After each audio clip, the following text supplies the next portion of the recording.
ಕೊಡ್ತಕ್ಕಂಥ ಶಕ್ತಿ ರಾಘವೇಂದ್ರ ಸ್ವಾಮಿಗಳಿಗಿದೆ. ಶ್ರೀರಾಘವೇಂದ್ರ ಸಕಲ ಪ್ರದಾತ, ಸಕಲವನ್ನೂ ಕೊಡ್ತಾರೆ. ಆದರೆ ಕೆಲವರಿಗೆ ಮಾತ್ರ ಅಂತ ಏನಿಲ್ಲ, ಸಕಲ ಪ್ರದಾತ ಸಕಲರಿಗೂ ಕೊಡ್ತಾರೆ. ಅದು ವಿಶೇಷ. ತಮ್ಮವರಿಗೆ ಮಾತ್ರ ಕೊಡ್ತಾರೆ, ತಮ್ಮ ಮಠದವರಿಗೆ ಮಾತ್ರ ಕೊಡ್ತಾರೆ ಅಂತ ಹಾಗಿಲ್ಲ, ಸಕಲರಿಗೂ ಕೊಡ್ತಾರೆ.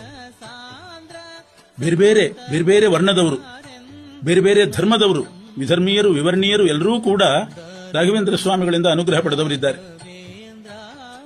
ಅನೇಕ ಕ್ಷತ್ರಿಯರು, ವೈಶ್ಯರು, ಶೂದ್ರರು, ಬ್ರಾಹ್ಮಣರು, ಬೇರೆ ಬೇರೆ ವಿಧರ್ಮೀಯರಾಗಿರ್ತಕ್ಕಂಥ ಇಸ್ಲಾಂ ಧರ್ಮದವರು, ಕ್ರೈಸ್ತರು, ಇಂಥವರೆಲ್ಲ ರಾಘವೇಂದ್ರ ಸ್ವಾಮಿಗಳ, ಪರದೇಶದವರು, ವಿದೇಶೀಯರು, ಅವರು ಕೂಡ ರಾಘವೇಂದ್ರ ಸ್ವಾಮಿಗಳ ಅನುಗ್ರಹ ಪಡೆದ ಇತಿಹಾಸಗಳುಂಟು. ಅದರಿಂದ ಶ್ರೀರಾಘವೇಂದ್ರ ಸಕಲ ಪ್ರದಾತ ಅಂತಂದ್ರೆ ಸಕಲರಿಗೂ ಸಕಲವನ್ನು, ನಿಷಿದ್ಧವಲ್ಲದೆ ಇರುವ ಸಕಲವನ್ನೂ ಕೊಡ್ತಕ್ಕಂಥವರು ರಾಘವೇಂದ್ರ ಸ್ವಾಮಿಗಳು.